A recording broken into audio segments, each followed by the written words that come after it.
Thomas Jefferson. You all know him? Yes, he's one of my favorite people, actually. I close out my book with a soliloquy from Thomas Jefferson. I actually end my book with it.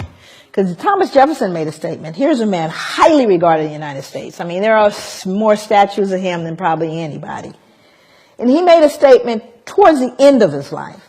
He says, "Indeed, I tremble for my country when I consider that God is just and that his justice cannot sleep forever." You see, it haunted him to his grave. Because Thomas Jefferson knew. He knew what would happen. Matter of fact, he predicted exactly what we're dealing with today. What happened between people of African descent and those of European descent. Predicted it. He was a bright man. How do you reconcile behaving in such a barbaric way? Well, let's see what he said. He said blacks smelled bad and were physically unattractive. Well, this was inconsistent with his behavior. Because, you know, he fathered slaves. Sally Hemings. So they didn't smell that bad, huh? Now, here's a more important one. He said we required less sleep. Now, that one's more interesting to me. Why would he need to? What dissonance was he feeling that he would need to believe that blacks required less sleep? Why? What did he do? You know, he owned slaves. So what do you think? How hard do you think he worked them? What was a work day for a slave? Sunrise to sunset. But do you have any empirical evidence, Joy? Can you prove that? Because you know, if you can't write, count it and measure it, it didn't happen in European culture. Is that correct? Got to count it and measure it. How many of you have measurable objectives? Measurable outcomes, you better measure it. I don't care if you tell them. Can you tell your boss really, truly, at the end of the year, we're doing better now? I've been to work every single day I've watched, and I can guarantee you we're doing better. Is that going to fly? That would be no. That means you have to count it and measure it. And if you didn't count it and measure it, it didn't happen. So when you start looking at the notion of requiring less sleep, that's an interesting thing, because I have to believe if I work you that hard. And boy, I got humbled when I found out how hard folks worked in the sugar plantations. Ooh-wee, I got humbled by how hard folks in the Caribbean were worked. But what I decided to do is I looked at the Library of Congress. Most of my work over the 9 years that it took to write the book, 6 years of that was research. The other part of it had to do with doing interviews of elders and reading slave narratives, and there are thousands of them. This is just one taken from the Library of Congress. Sarah Gudger from North Carolina wrote, "Never known nothing but work, never knew rest, felt like my back was going to break." This is the gospel truth. Then I looked at what happened in the sugar plantations. And this was amazing. One final set of grim numbers underlines the way slaves on sugar plantations like Codrington, it was a plantation in Barbados, were systematically worked to an early death. When slavery ended in the United States, slaves imported over the centuries had grown to a population of nearly 4 million.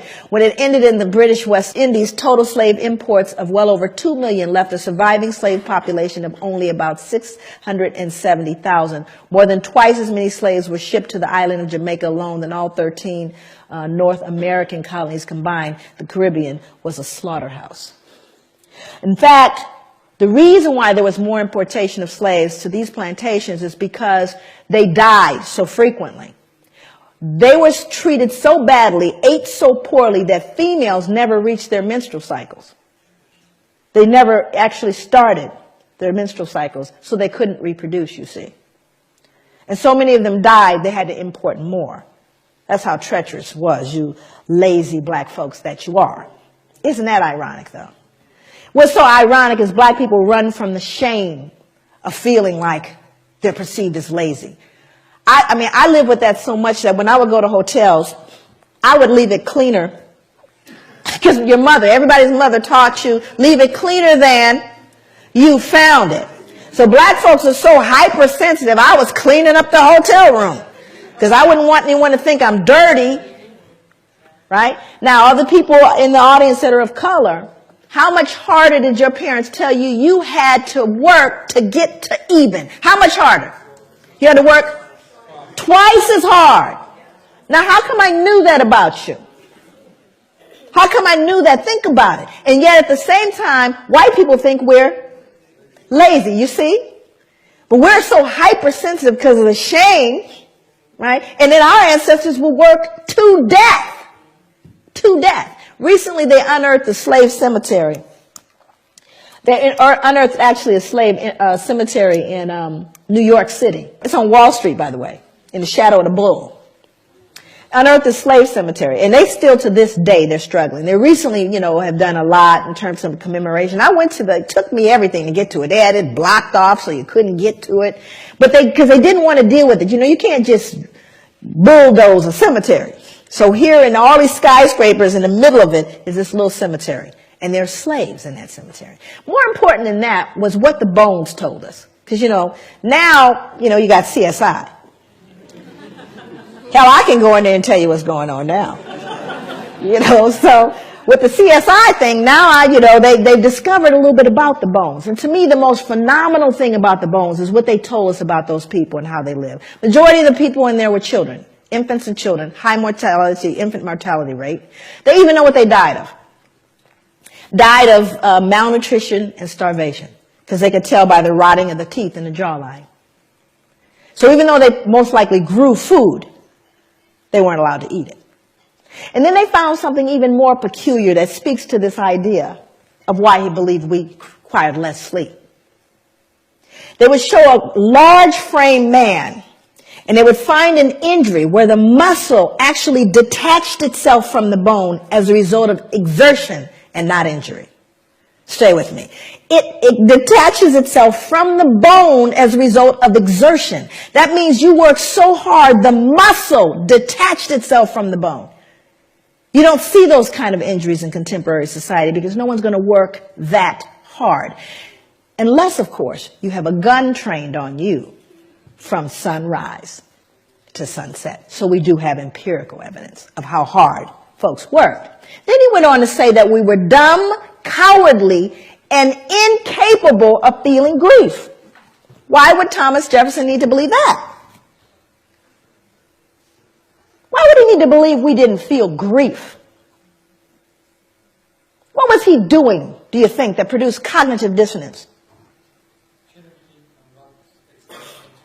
You were killing people. Not only were you killing people, beating them, you were selling them, yes? Selling mothers away from their children and husbands away from wives. And surely they don't feel it. Because if they felt it, that would make them human like me. So I simply say, and you see, it's not even so much that he said it, but he was an important person. If Joe, nobody said it, but he said it. So what do you think the rest of the folks, uneducated laborers, believed? Well, they don't feel grief, After all, Thomas Jefferson says they don't. So he becomes a critical person in making those statements. But you see, it was all to relieve and to settle the conscience that he died with. But these become very important as you see how these things move forward.